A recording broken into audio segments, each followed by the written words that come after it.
Welcome again to the Murphy Institute series of faculty webinars. My name is Greg Sisk, a co-director of the Murphy Institute. This is the second in a series to highlight our University of St. Thomas faculty and the mission-related work that they are doing.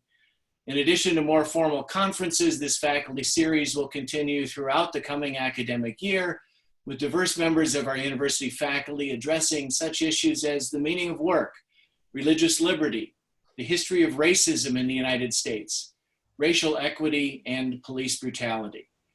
Our primary speakers will talk for about 30 to 40 minutes, and then we will invite questions.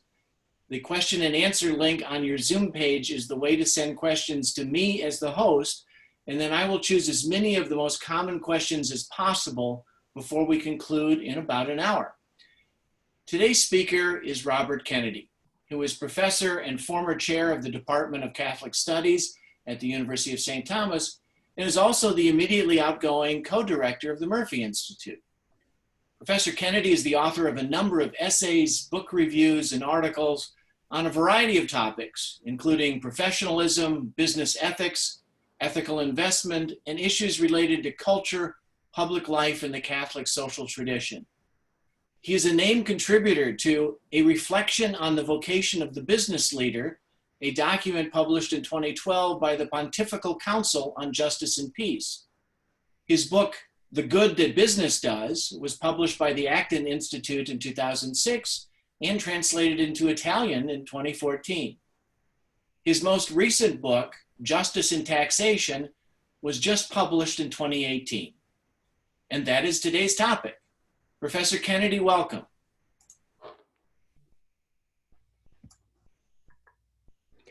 Thank you, Greg. I'm very happy to be with you today. Taxation is such an exciting topic. And I'm going to switch over to my PowerPoint.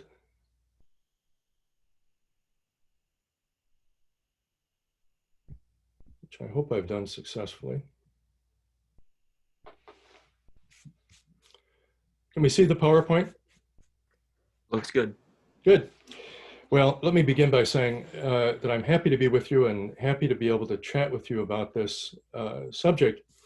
It is not perhaps the most exciting subject in the world, but it certainly does have an impact on our daily lives and on our nation. You know, it's a great irony that 100 years ago, advocates of amending the Constitution to permit the federal government to levy a tax on personal income, which amendment, the 16th Amendment, was actually ratified in 1913. But the advocates believed, among other things, that it would simplify the collection of revenue for government. Of course, it didn't simplify collection at all, as we know, but it did dramatically increase the amount of money that government received. In 1914, the first year that the income tax was actually levied, government only collected about $28 million. 100 years later, 2014, individual income taxes accounted for about $1.4 trillion in federal revenues. Well, as more money became available, we turned to government to perform more functions, which in turn required still more revenue. Since taxation and government play such a significant role in our economy and society, it's natural that questions of justice would arise. Now, today, what I'd like to do is reflect with you a bit about our system of taxation, about what we ask it to do and to fund, and to call attention to some questions of distributive justice. I don't plan to provide lots of answers, but instead to prompt you to think about the issues. So let's begin with this, the purpose of government.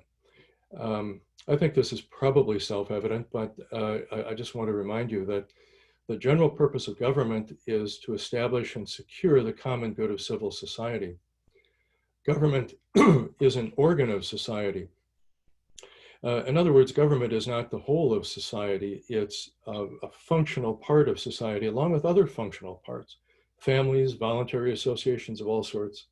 But government is a very particular organ, a unique organ of society. It's the organ through which society exercises authority in support of the common good. Now, our vision of what government ought to do, the one I'm going to propose to you, is um, a midpoint of sorts between a libertarian vision and a totalitarian vision. A libertarian vision suggests that the best government is the government that governs least and is least active in human communities. Well, that's probably not a workable solution. On the other hand, a totalitarian vision, not the same as a dictatorship, but a totalitarian vision wants to see government involved in just about every aspect of civil society, even to the point where it becomes coextensive with civil society, and private voluntary associations play a much, much smaller role. Families play a much smaller role. That's not a particularly sustainable vision either. So somewhere in between, where government has a very legitimate role to play in society and to make contributions to human well-being and to the common good, but reserves a lot of room for other sorts of associations to play a role. But since government is necessary, government has a right to demand support from the members of society. And the common way of achieving that support is through taxation of one sort or another. Now, you can think of a system of taxation as a way of distributing the burden of supplying the government's needs for revenue. Our system of taxation, as you know, is not centralized. It is decentralized to a significant degree, which means that not only does the federal government impose tax levies, but so also does state government and local government, whether on the county level or sometimes even on the city or municipal level. At least on the state and federal level, the most common form, the dominant form, the form of taxation that provides the largest share of revenue is tax levy on personal and corporate income. Of course, it wasn't always that way. I've just mentioned to you that the 16th Amendment was enacted or ratified about 107 years ago. Prior to that, curiously enough, the federal government received most of its revenues from things like tariffs and excise taxes. Even today, a significant portion of revenue on the state and federal level is levied on real estate. That's more local, but still some coming from that. It can be levied on sales. It can constitute sales, licenses, penalties, taxes on particular products like alcohol and tobacco, services that are provided, and so on and so on. One point I'd like to toss out to you is that taxes, in fact, can be levied on just about anything we can imagine. Historically, we have some amusing examples where in England at one point, for instance, taxes were levied on windows. So the more windows you had in your house, the higher the tax you would pay. Of course, that led people to decrease the size of their windows. There are times when taxes on homes were levied in terms of the square footage of the first floor. Well, then people began building homes with relatively small square footage on the first floor and large second stories. So one of the things that's a common feature of any tax system is the sort of back and forth as people seek to comply with the law but avoid paying more tax than they can actually get away with, and the tax system being amended in order to try to capture more income from the system of taxation. I want to suggest to you that there are three broad purposes for a system of taxation, at least a system like our own. One of the purposes, the most obvious purpose, is to provide revenue. Taxation serves as a means to provide resources for the general operations of government. But a second thing that taxation can be put to serve is regulation.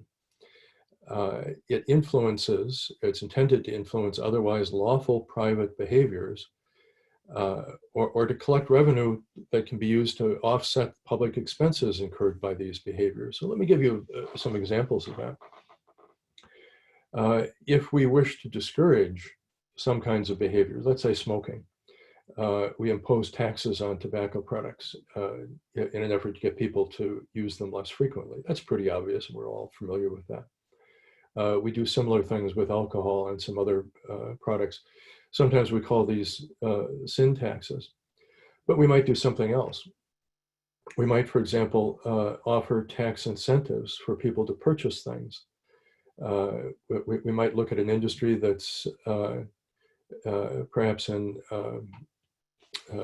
some difficulty and decide that we'd like to subsidize that industry. So we offer incentives to people to buy products. So think about Elon Musk and Tesla Motor Company, where a significant incentive in terms of a subsidy is offered to people who purchase electric vehicles. Or we might impose a tax, even if we're not confident that we can influence behavior. We might impose a tax because we think people engaging in that behavior impose costs on the society at large, and we want to recover some of that expense. That was one of the arguments for increasing taxes on tobacco products, because people become ill and depend upon public resources, medical resources to treat their illness. At least that was the argument. But a third thing, which is a relatively more recent function of taxation, is redistribution, where we seek to address inequalities in wealth, but perhaps other things, opportunities, possessions, what have you, or to provide relief for members of the community who suffer harms for the sake of the common good. Let me give you a current example. I think that there are a number of people well, clearly there are a number of people in the United States who are suffering harms because of what we have felt compelled to do to address the coronavirus issue. People have lost their jobs or been laid off or been furloughed, and to provide them with unemployment benefits, perhaps even to address the cost of these benefits through increases in taxation. We all know these increases are likely to come over the next few years. It serves to compensate people who are suffering the blunt of the harms for some benefits that are proposed for the population as a whole. Each of these purposes can prompt some questions about distributive justice. Now, I'd like to take a moment with you and define some important terms that we need to address when we talk about these issues. Unfortunately, the two most equivocal and most often misunderstood terms in social ethics, in my judgment, are common good and distributive justice. In fact, there is no single thing that is the common good. There are a great many common goods. By definition, every community has at least two common goods. And by community here, I mean everything from a family to a business, to a bowling club, to a university, to the whole society. Every community, by definition, has at least two common goods.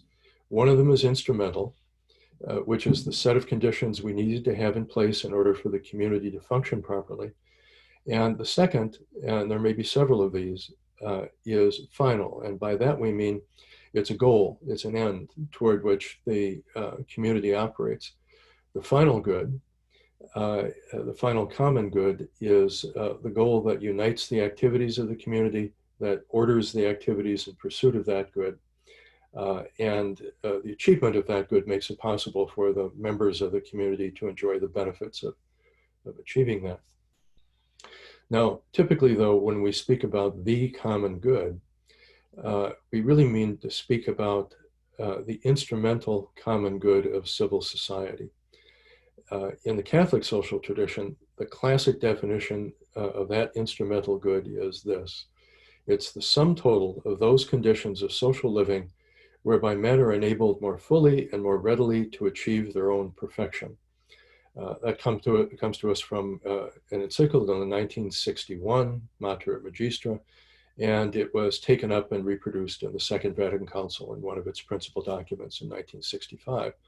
So it's a classic definition in the Catholic tradition. Let me unpack a couple of things for you in that definition. First of all, clearly it's a set of conditions. It's not a set of outcomes or results. It's a set of conditions. Secondly, it's a set of conditions that enables the members of society to pursue their own flourishing. So you and I, as members of society, have a certain responsibility to seek our own development and flourishing as persons. It's not the responsibility of society at large or the responsibility of the government to ensure that we succeed in this, although they may have a role to play in helping us to do this. The purpose of government is to serve this common good, but it's not alone in doing so, because a lot of these other associations in society, certainly the family, but indeed we can think of many others, play a role in supporting this common good. Think about charitable organizations, universities, hospitals, and many other sorts of nonprofit organizations, but businesses too can provide their own contribution. So tuck that away as what we mean by the common good and what we mean by common goods in general. Common goods are shared goals, shared goods. In classical moral philosophy, justice is defined and understood in terms of an agent, a person who has an obligation to act in certain ways.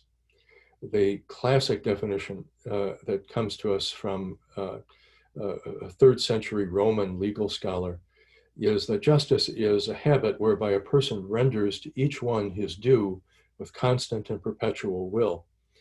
We probably wouldn't phrase it quite that way today, but what we might say in expressing the same idea is that a just person is committed in a consistent way to give to others what they deserve to have. We all know people in our lives, I think, who we recognize as just persons and whose judgment about what would be just in a particular situation is reliable. And we often turn to people like that when we're perplexed and ask them what they think would be fair or just in a situation. You and I both know that there are a great many situations that we encounter where it's a conundrum, a quandary about what we should do to make something just. And indeed, many of the problems in human life, many of the social problems are so complicated that there's no simple solution.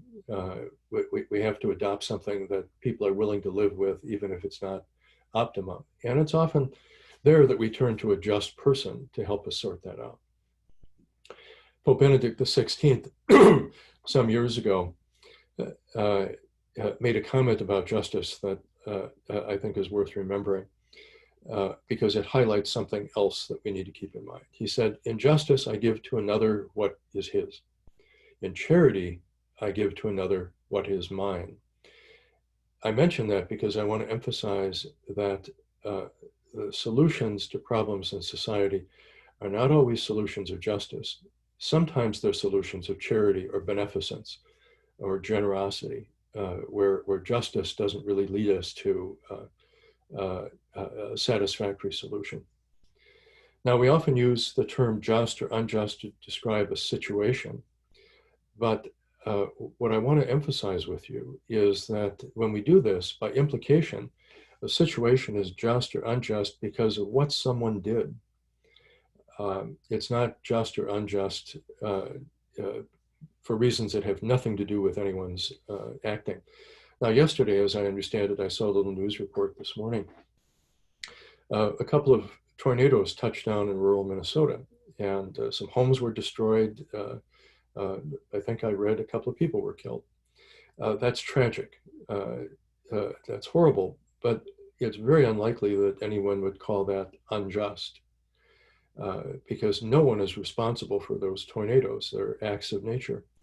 In the classic moral tradition, we would speak about issues of chance or events of chance that are caused by no one and regrettable, but not unjust because no person is behind them. And that's a point I'd like to emphasize. Now, let's turn to something more to the point of our discussion today, and that's distributive justice. Distributive justice, I suggest to you, is often misunderstood.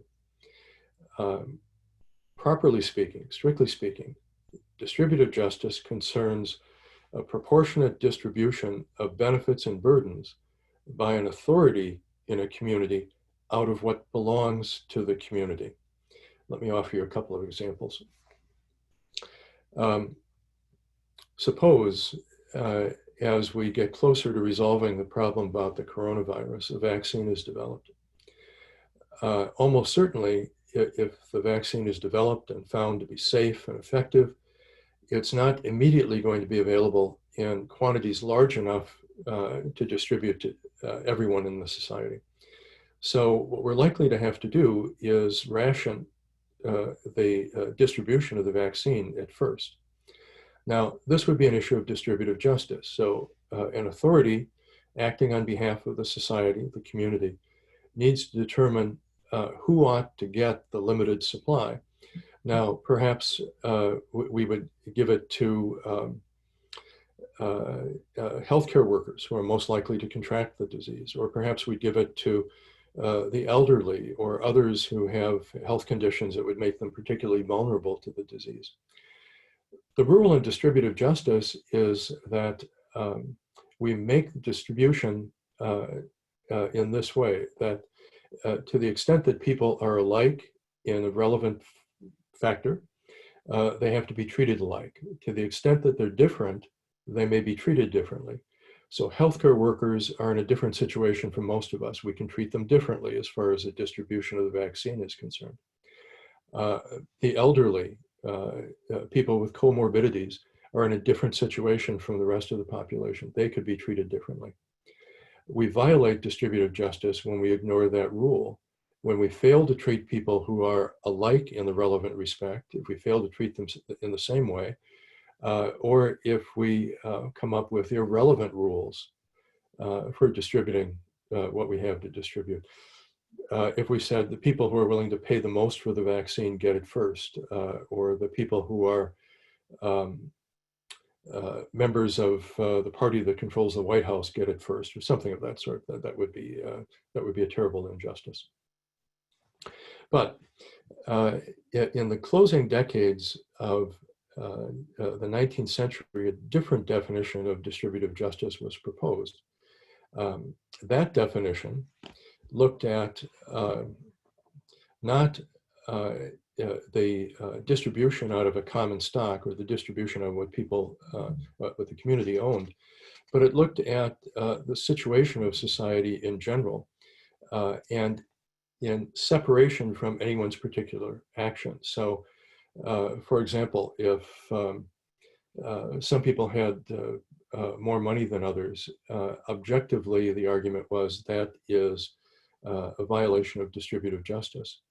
Well, it might be a violation of justice, perhaps not distributive justice, but a violation of justice, and it might need to be investigated further, but it's a violation of justice not because it's a difference, but because somebody has acted badly. Now we'll come back to that, but I want you to tuck that away in the back of your minds. So let's talk for a bit about distributive justice and these 3 R's.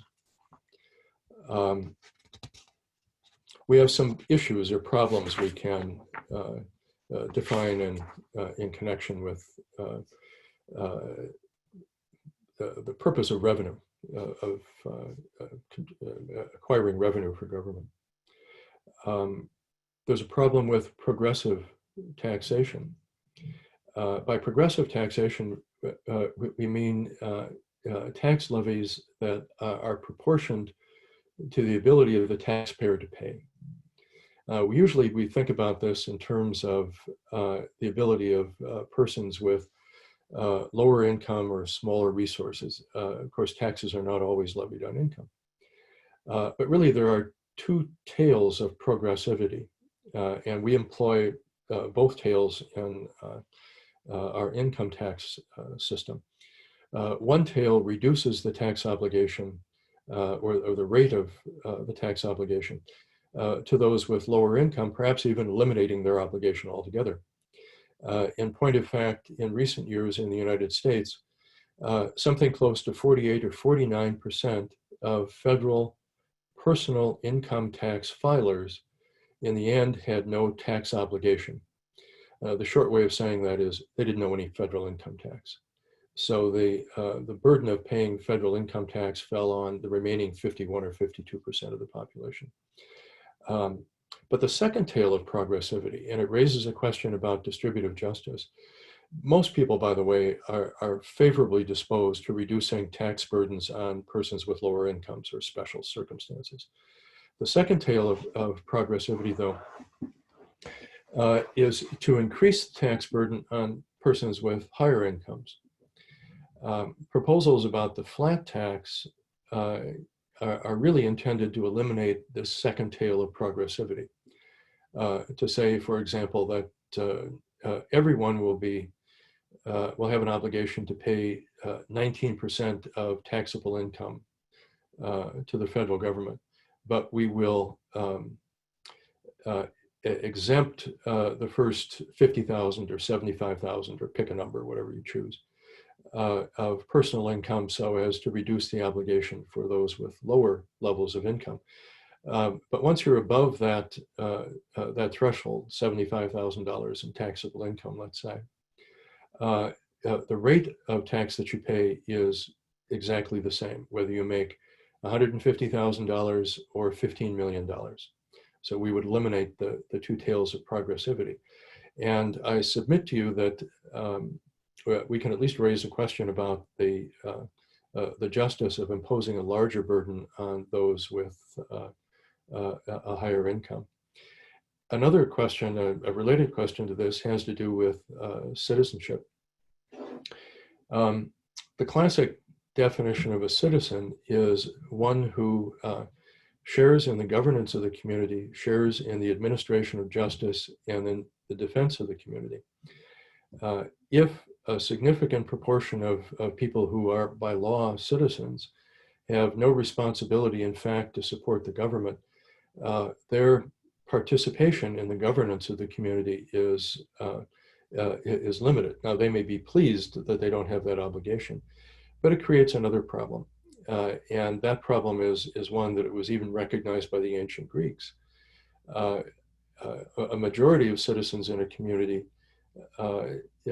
may be lower income or have a relatively small income, and yet they may, through their voting patterns, be able to extract some of the income of their wealthier citizens.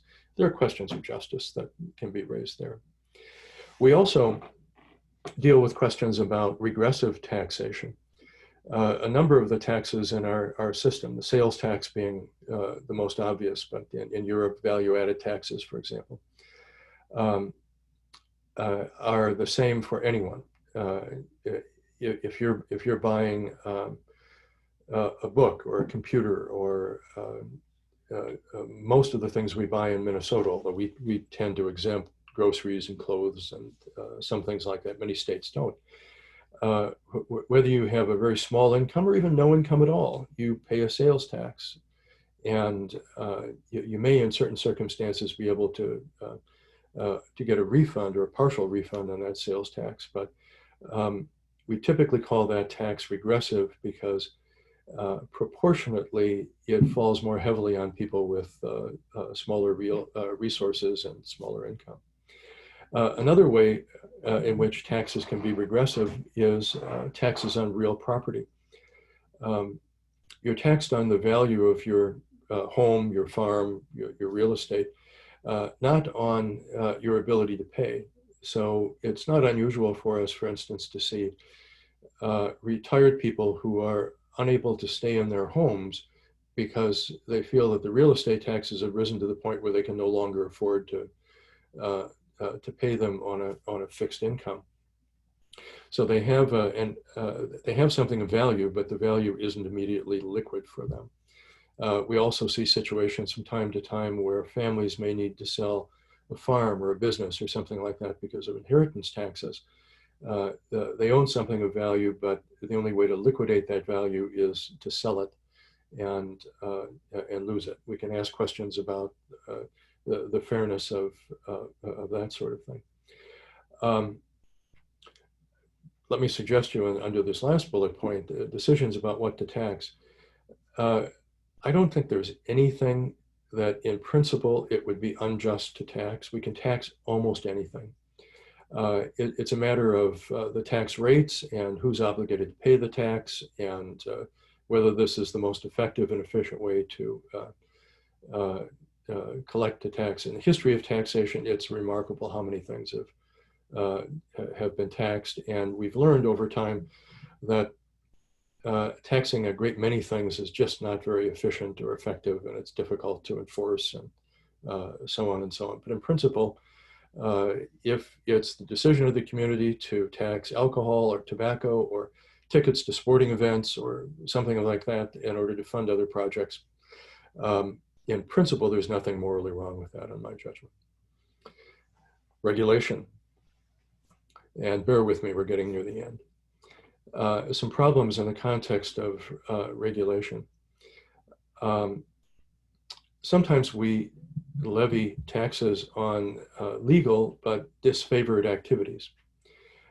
So there may not be sufficient legislative support to prohibit them outright, in other words, to criminalize them or to attach fines, but we attach additional taxes. So some of the most common we've mentioned before, alcohol and tobacco and so on, but there may be other things that we do that we wish to discourage people from doing, and as a consequence, we tax it. Curiously enough, tariffs sort of fall into this category. We want to discourage people from buying imported products, and we discourage them by imposing a levy on those products. Correspondingly, sometimes we want to favor certain kinds of activities. And so we offer tax preferences. If you spend your money in this direction, we will allow you to exempt part of your income to encourage you to continue doing that. Exemptions for charitable deductions, for college tuition, and things of that sort fall into these categories. As a society, through our government representatives, we've decided we want to encourage those sorts of activities, those philanthropic activities, and we will allow people to shield some of their income if they spend their money in that direction. We might, and this poses some questions of justice and some concerns. We might offer tax preferences to organizations that are just better at lobbying the state legislature or the Congress or even regulatory agencies. Sometimes we can get subsidies for favored industries. Sometimes we'll see lobbying organizations successfully persuade a legislative body to erect barriers to entry that may involve taxes or licenses or other sorts of things. So we can use regulation to do a lot of things. When we consider the use of the regulatory power in taxation, though, we also ought to always consider what people call the incidence of taxation. Who does the tax actually fall on?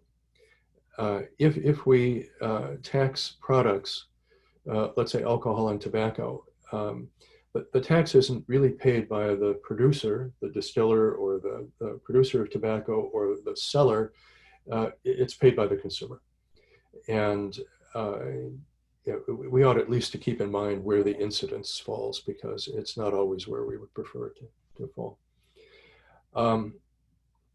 Now, we come to some issues in the context of redistribution.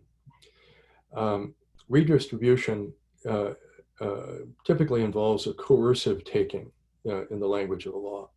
And the question is whether the coercive taking is lawful and moral. We have to ask some questions like, what's the purpose of the taking? Why are we doing this? What are we really affecting and hoping to achieve? And related to that, we need to ask some questions about how we can measure success. How do we know we've achieved it? Will we ever achieve it? And if we can't achieve it, or if it's unlikely we'll ever achieve it to a satisfactory level, perhaps it's unjust to do it at all. If we are going to enact a coercive taking, and some of them may be just, we need to overcome a presumption in favor of private ownership. People have a right to own their property. If they've acquired the property justly and hold it legally, we have to overcome the presumption that they need to keep it. We can raise a question, and it's something I think we should discuss further. In society, not necessarily today. We can raise a question about whether there can be a just inequality. And I think, in fact, there can. People who are more industrious, more clever, more fortunate may acquire greater wealth than other people who are less industrious, and less clever, and less fortunate. There is, by the way, a second question that we have to ask about all of this that we often neglect. And that second question is, what do people with wealth do with their wealth? It's one thing if they simply lock it away somewhere, but it's quite another thing if they invest it in productive industries that provide employment for other people, if they engage in philanthropic activities. By the way, universities are a very good object for philanthropic activity, so please do consider that. But people fund hospitals, and they fund education, and they fund charitable assistance to persons in distress, and all sorts of other things. And those are good uses of money, but if they didn't have the money, they wouldn't be able to do this. It's reasonable, I think, but there has been disagreement about this in the past. It's reasonable for government to impose taxes in order to acquire resources that government can use to assist members of the community who suffer from, let's call it, chance events, so that we can provide relief for those communities that were struck by tornadoes, or relief for a community that's experienced a flood or an earthquake or a disease or some other kind of natural disaster or problem. We ought to be able to provide compensation for service. I mean, the principal example here would be military service. We ought to be taking care of veterans who have been injured in the course of their service to our nation. We ought to provide some benefits for veterans who perhaps were not injured, but devoted 2 or 3 or 4 or 5 years or more of their lives to military service and set aside pursuing other careers and their families and so on. We ought to provide compensation for people who are affected by decisions that we make about trade or energy or so on. If farmers in the Midwest can't sell their products now because the federal government has decided to manage trade in such a way that the markets overseas for their products are diminished, it's not unjust in principle to provide some compensation to them. One question we need to ask, should ask, is whether in doing all of that, we are, for instance, really redistributing wealth to the people who need it, or are we simply changing the decision makers? Are we changing the decision makers from the people who are the holders of the wealth to members of government, Congress, members of regulatory agencies and others, who then decide to get how that wealth is going to be used? It's virtually never a simple transfer from persons who have wealth to persons who don't have wealth. It's a change in the decision maker. And that's something too that should be part of any discussion about what's just and unjust about all of this. Now, I've raised a lot of questions, and like a good professor, I haven't provided a lot of answers, but I'm going to stop here. And I look forward to questions you might have offered, and we'll do our best to give you some substantive answers to those questions. Thank you very much, Bob. Let me try to ask as many of these questions that are coming across in various formats. We've got quite a few.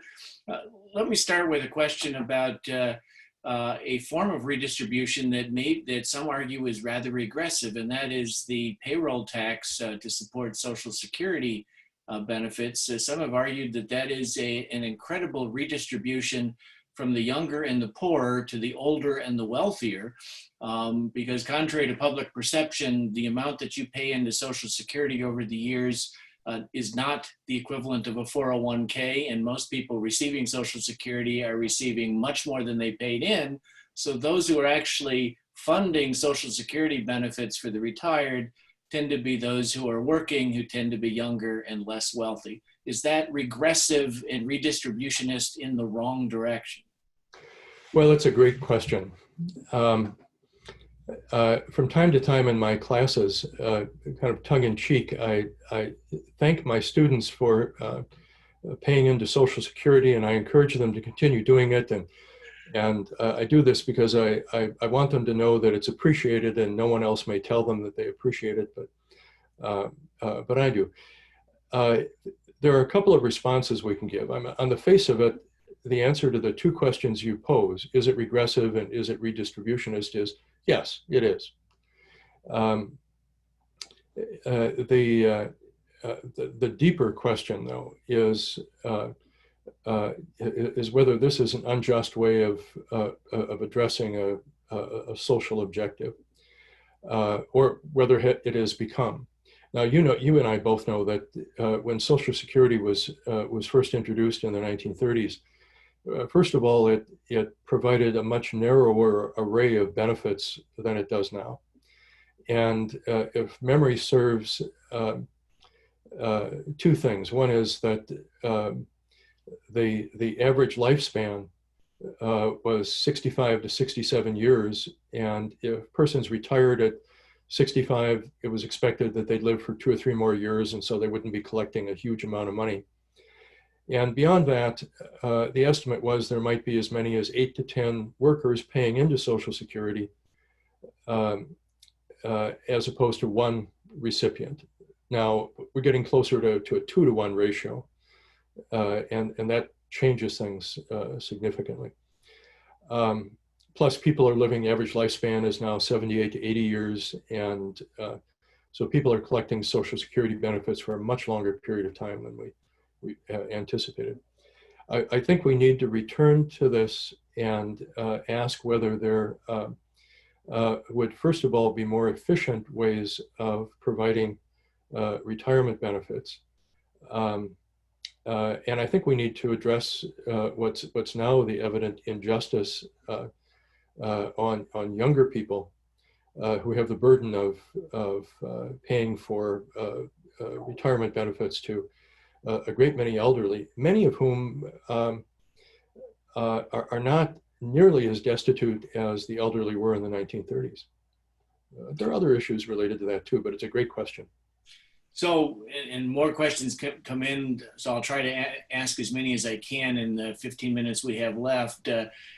Here's another one. More than a century ago, Henry George proposed something like a land value tax for addressing the grotesque inequalities resulting from the rapid industrialization and urbanization of the United States. Some continue to advocate for an LVT as opposed to an income tax as a better way forward. Are there reasons to think they're correct? And let me add to that, what about increasing the estate tax in order to prevent large amounts of wealth from being transferred to future generations and creating trust fund kids? Seems to raise some of the same questions. Yeah, I know of Henry George's proposal, and I've looked at it, but it's been a long time, and I don't recall the specifics. I think it was my recollection is it was generally considered to be unworkable in practice, and I'm willing to be corrected on that, but I don't recall the specifics. As to the inheritance tax. A couple of things. First of all, it's very often the case that families who would be affected by this in significant ways also have the resources to hire lawyers and accountants to help them avoid the consequences of this. It's also true that families rarely wind up holding on to the fortunes longer than a generation or two. So if you think about the great 19th century, early 20th century fortunes, the Rockefellers, the Vanderbilts, the Fords, and the Morgans, and so on, these people are virtually never in possession by the time it gets to the second or third generation away.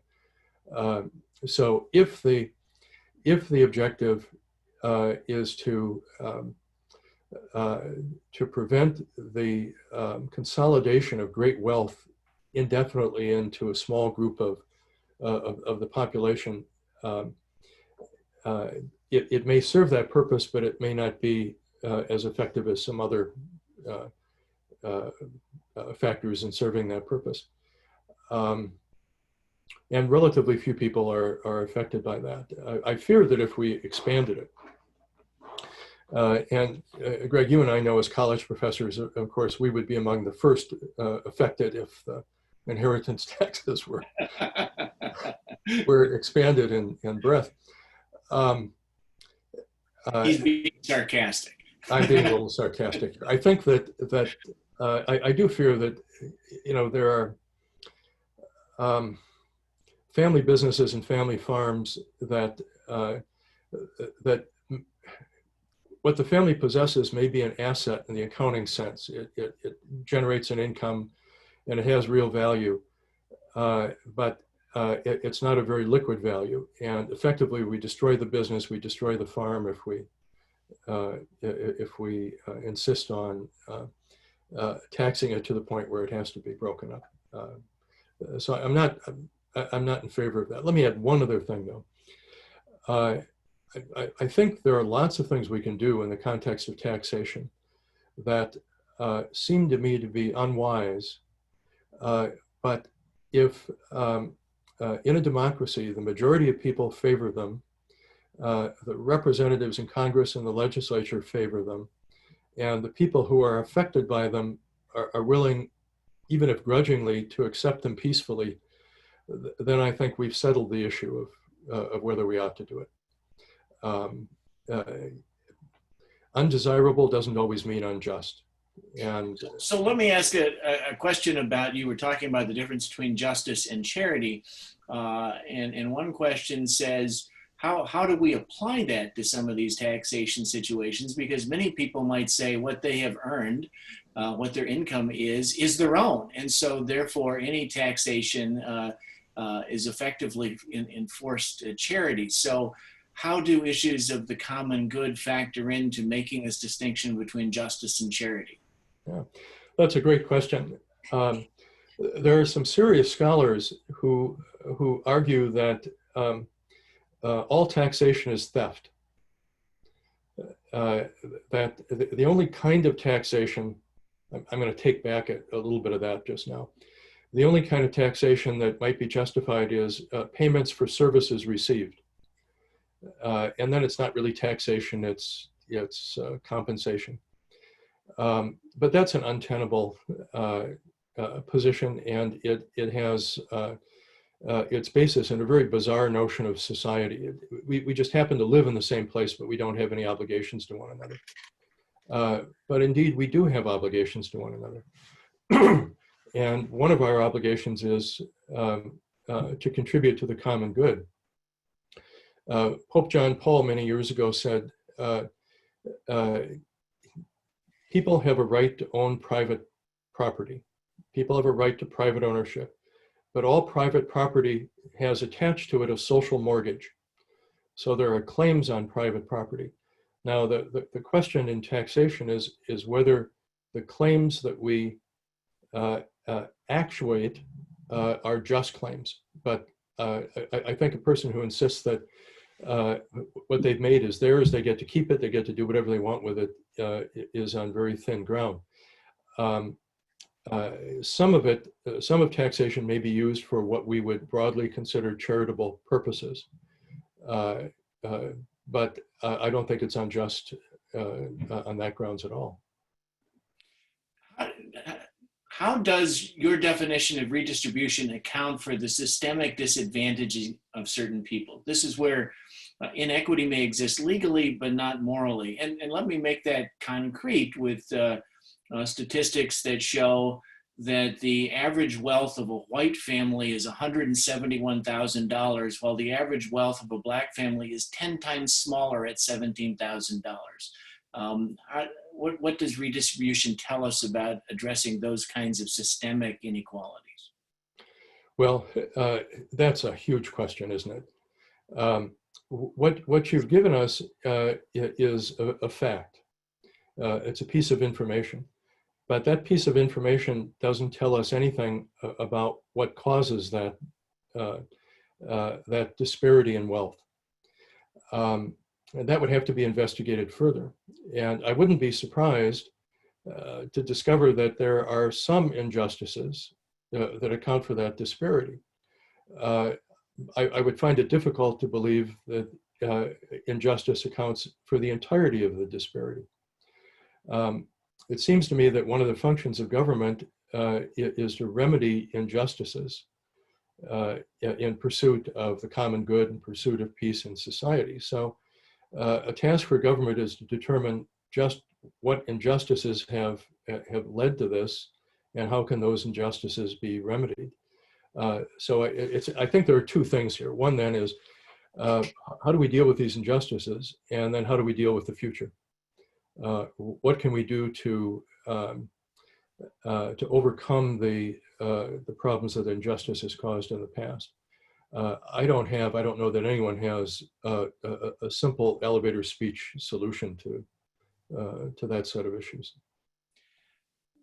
In terms of distributive justice, let's talk about the role of tax credits. So you have an income tax, and then you have an earned income credit for low-income individuals, child care credits. How does that play into looking at tax as a form of redistributive justice? Well, that kind of situation is a form of redistribution. And I mean to suggest that there may be lots of things we do to redistribute wealth, not income, but wealth. We provide, as I said, resources to people who are damaged by natural disasters and so on. Money is fungible, can be used for lots of different purposes. We can monetize all sorts of different things. So providing a tax credit is a way of redistributing wealth where persons would otherwise, because of our tax system, have no tax obligation. It's a form of welfare. I don't recall who it was now, maybe it was Milton Friedman, someone like that, who suggested a more efficient way of addressing these social problems is to provide a universal basic income, but on the other hand, to eliminate other forms of welfare entirely. So everyone who qualifies gets, again, pick your number, $1,000 a month, $2,000 a month, but then no assistance to buy groceries, no assistance for rent. We're just going to distribute it that way.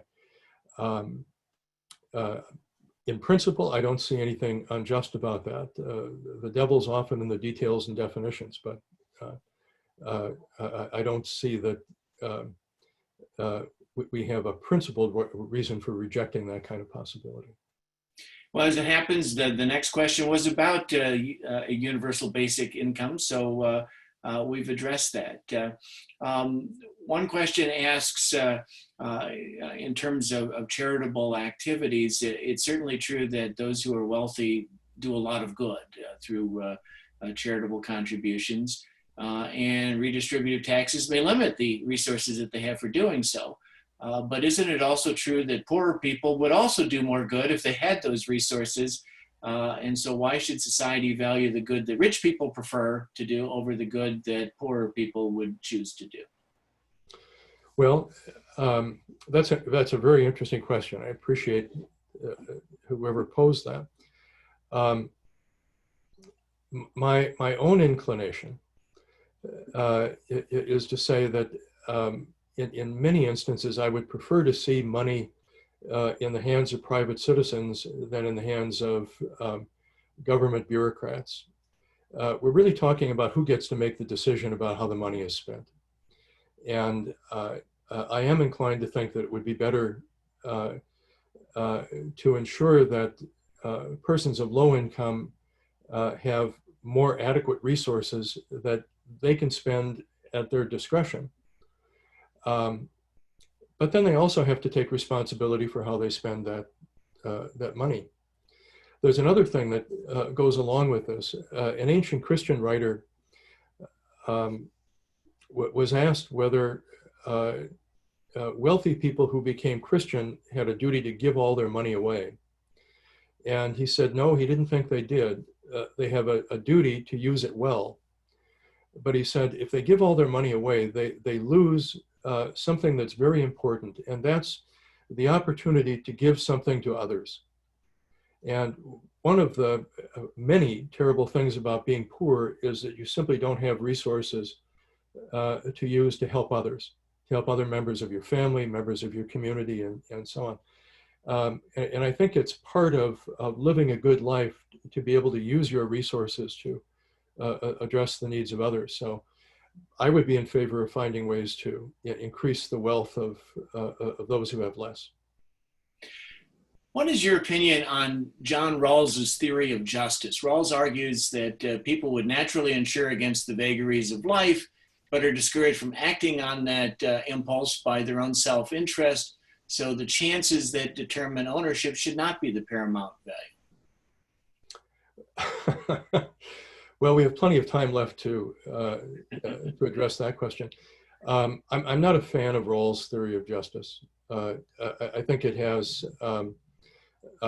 some devastating defects, and I'm not at all sure that what he imagines would happen under a different set of conditions would actually happen.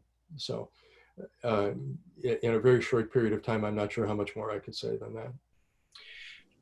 Let's talk about the comparison between the situation that people in the developed world encounter versus those who are in other places, in terms of how much those who are outside the United States would pay to try to come into the United States legally or otherwise, or how profitable it is for those who have power in government-free environments like war-torn nations, that most of the wealth that we enjoy comes from the fact we're fortunate to live in the developed world where we are. And from that perspective, then taxation is a pretty small share to take out of that wealth. Yeah, that's another good observation. Two quick things. One is we're fortunate to live in this kind of situation, but we're fortunate because a great many people who have gone before us have created this situation. So it's not as though it was simply sitting there objectively and we happened to parachute into the right conditions. But in fact, I agree with the second part of that. We actually have a very high rate of tax levy on people with higher incomes. It's significantly above the median, such that they wind up bearing a much larger proportion of the burden of taxes than most people think. But I think most people in that situation do it peacefully because they realize that they benefit a great deal from living in this economy, this civil society, and if this is the price that they have to pay, a 40% marginal rate on income or whatever it might be. They accept it peacefully, and I think that's a sign of a kind of rough justice in the system of taxation. If they didn't accept it peacefully, then we might return to that question. So one final question. We're kind of over time here, but a few minutes won't hurt. This isn't so much directly about a tax situation, but it's related to that and very pertinent. Your thoughts about the justice of the recent payroll protection plan, which involved loans that were distributed to organizations who were supposedly hard hit by the pandemic. And as it turns out, large entities and wealthy entities received a large share of that at the expense of the small businesses. And as I understand it, in addition to what this questioner asked, there have been resistance by the administration to allow even any auditing of how these funds were distributed. Yeah, I don't know about the auditing question, but I think it's another great question. I think there are two things to say about this.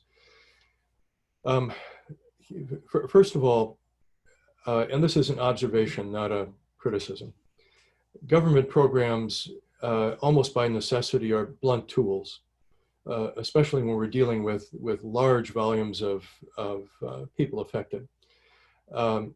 So we hurried into act a program intended to help employers and ultimately employees keep their jobs or keep their incomes. These things are often crudely conceived, and we learn that we should have had a more refined approach, but sometimes time doesn't permit that. The real injustice, I think, is on the part of institutions accepting it when they don't need it. I would have much preferred to see a number of institutions say, you know, we appreciate the offer, but we're doing all right. You know, in every crisis, there are always businesses that do really well. Think about how hard it is to get webcams and things like that these days. There are some companies that are really doing well, not because they're dishonest, but because it just happens that the situation favors their business model.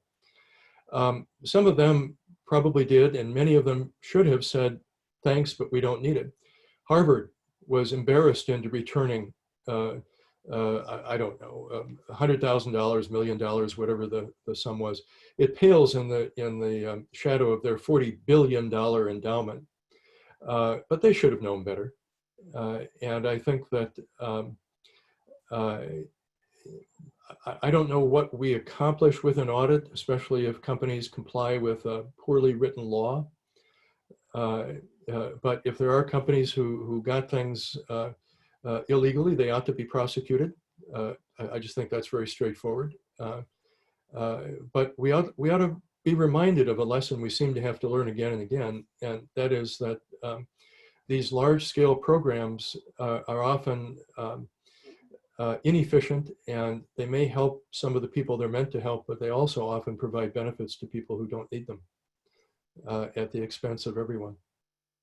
Thank you so much for being with us today. Thank you all who have joined us. We are anticipating that there'll be 2 more of these webinars in August. One is already on the calendar. The other we hope to place on the calendar shortly. So please stay tuned and look in your email for what comes next. Have a great afternoon, everyone.